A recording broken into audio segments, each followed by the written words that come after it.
Let me just go ahead and show you what I would do. So I'll just do a quick arrangement. So split by channel. Now in here we have all of our different elements. I'm gonna move this down and I'm gonna just go ahead and color these a little bit better. Still looks kind of ugly, but that's okay. And then I'm gonna switch these over to blue and green. All right, so let's go ahead and drag these in. Everything's named and labeled for us. Okay, so I did make one mistake here. Let me go ahead and switch this to cell. If you go into this channel rack and you go to burn all looping channels, it's no longer an option, and that's because I split all these into different patterns. But normally, before you split everything into patterns and you have these looping channels, go ahead and select burn all looping channels, and then you would have all these the same length. And the reason I really like to have all those the same length, if you're playing a beat and you make a change in the arrangement, for whatever reason, a glitch, a little bug in FL Studio, it'll stop looping that channel until you get back into the next loop again. Then it'll loop it again.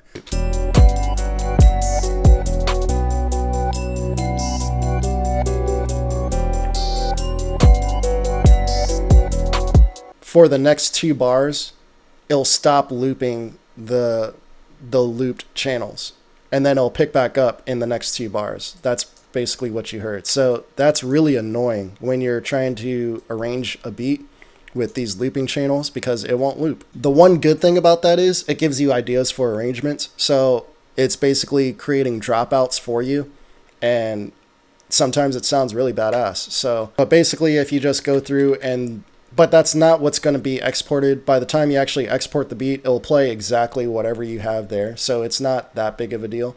What I normally do, I highlight everything and then I hit this 7 times. 1, 2, 3, 4, 5, 6, 7. So now I have this looping 8 times. And what I'll go ahead and do is just delete all of this, all the drums at the beginning, the bass at the beginning. I'll delete everything at the beginning and then just add in the right instruments that I want at the beginning. Another thing that I normally do, I usually have an 808 in addition to a synth bass, and then I'll alternate between when the 808 comes in, when the synth bass comes in. But this video is already really long, so I'm just going to go ahead and show you a quick arrangement with just this one bass line. Another thing that I do right before the chorus, I'm just going to shift this over, have a little gap there. Depending on what verse it is, this gap will either be bigger or smaller, but it's just a nice little way to go into a chorus. I'm going to have a bigger gap because it's the first verse, and then in the second verse I'll have that a lot smaller. I'll chop that back to where you just saw it. Another thing that I like to do is drop out the kick and have the synth bass playing. Here we'll have all the drums playing. This is our verse right here. I'm going to go ahead and get rid of the tambourine and the shaker, and we'll have that just come in and out at certain spots. We'll have that right there, and then I'm going to go ahead and cut that to lead back into where the kick comes back in. And then this is one of the good effects about having this little gap. You could have all this percussion playing, and then it sounds fresh again when the chorus hits. Let's go ahead and create our intro. So let's start out with the actual loop itself and see what elements we want to add in. What I'm actually going to do, I'm going to go ahead and add all this at the very beginning, and then we're just going to take stuff out.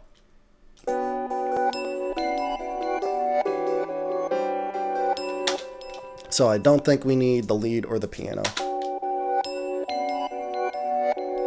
Okay, so one thing that you guys should be doing is making your intros as short as possible. Really get into the beat. So we don't need that to loop twice, especially since this first bar is the same exact thing as the second bar here. Oh, I guess it's not really, but you get the idea of the beat right away. So let's go ahead and take all this and drag this over and then get right into the full beat. Basically, we have a little mini intro, then the full intro, and then the verse.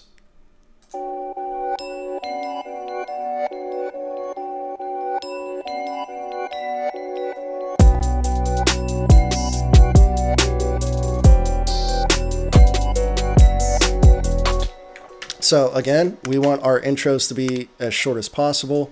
So what I'm going to do is highlight all this and then drag that down. So now we just have a quick 8-bar intro, and then we get right into the song. So we basically establish what the song is going to be, and now the rapper comes in and then just does their thing. Again, I think what I'm going to do here is repeat this intro, but it's going to have the drums, so it's not going to sound as bare, obviously. So I'm actually going to go ahead and delete all of this here, and then we'll just add this in when we feel like we need it.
So I actually want this gap to be twice the size. And another thing that I think I want to do here is take out the kick again, maybe.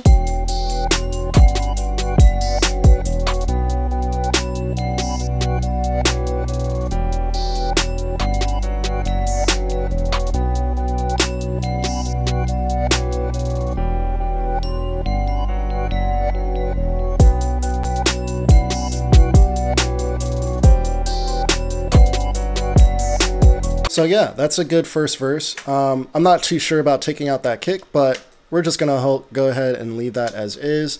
And then maybe in the second verse, we'll actually have that kick there. And then, let's see here, shift that over. And this is gonna be a shorter gap. And here, I really liked how that sounded, but let's go ahead and add in this lead instrument right there. Actually, let's go ahead and shift this over to right here. So that way we have slight difference between our two verses here. So let's take a listen.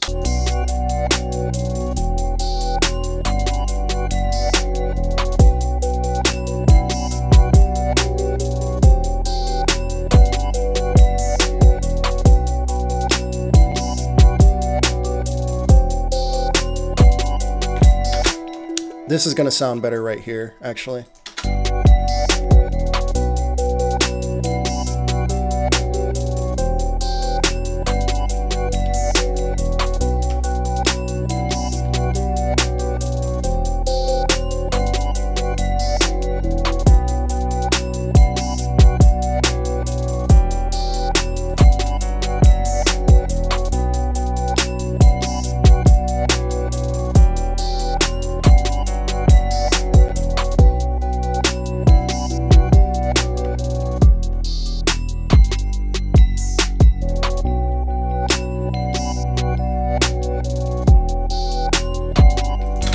That's a perfect example of what I was telling you about having those loop points just drop out all of a sudden, and it gives you some ideas sometimes. So what I'm going to do is go ahead and cut this bell in half, and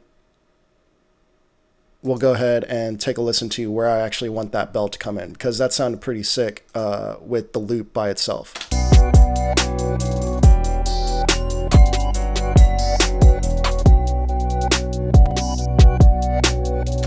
That's actually not what I heard. So let me go ahead.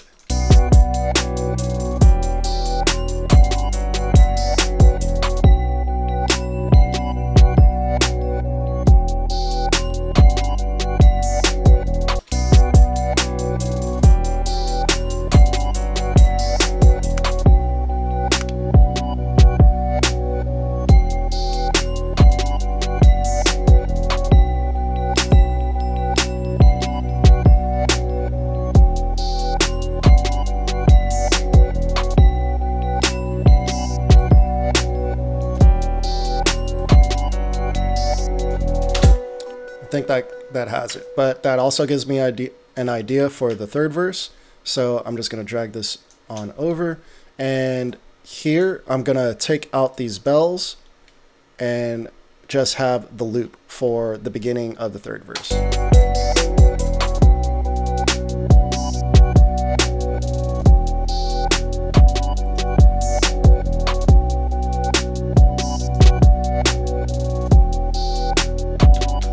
And I'm also going to take out these percussive elements and have those come in for the second half of the bass breakdown.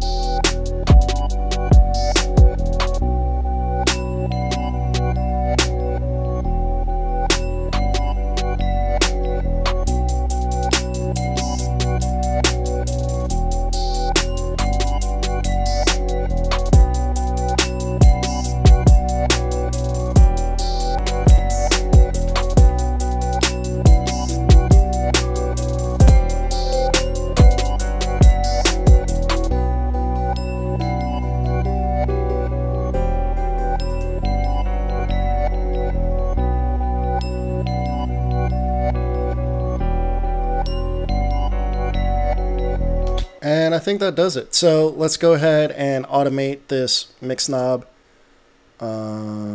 Create automation clip. And I'm just going to go ahead and extend this out just a little bit and then create a point.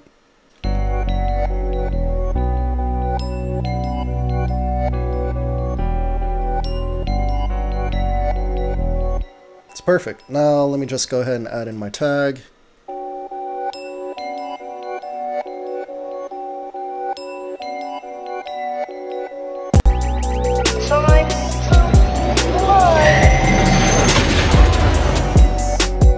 So yeah, we did no mixing. So let's see here with, yeah, no EQ on anything. Yeah, there is 0 EQ on anything that we actually used. I don't know what this flute's supposed to be. And we did a little mixing with the kick. So this is no, and then obviously nothing on the masters or the buses. So this is what a beat should sound like before you even worry about mixing and mastering. It should sound pretty good. It should sound pretty clean. And that's because of sound selection. The loop itself was mixed really well, so that's one thing. But all you're hearing here is leveling, and it sounds like a finished beat. So you don't necessarily really have to obsess over mixing everything. But if you have heard my beats, you already know that they're literally one of the cleanest sounding beats that you'll hear on the internet, for sure. And that's because I do go ahead and mix my beats, and that's mainly from EQ. A lot of you already know that I don't use compression. So if you want an even cleaner sounding version of this, yeah, you would just be adding some EQ to these sounds.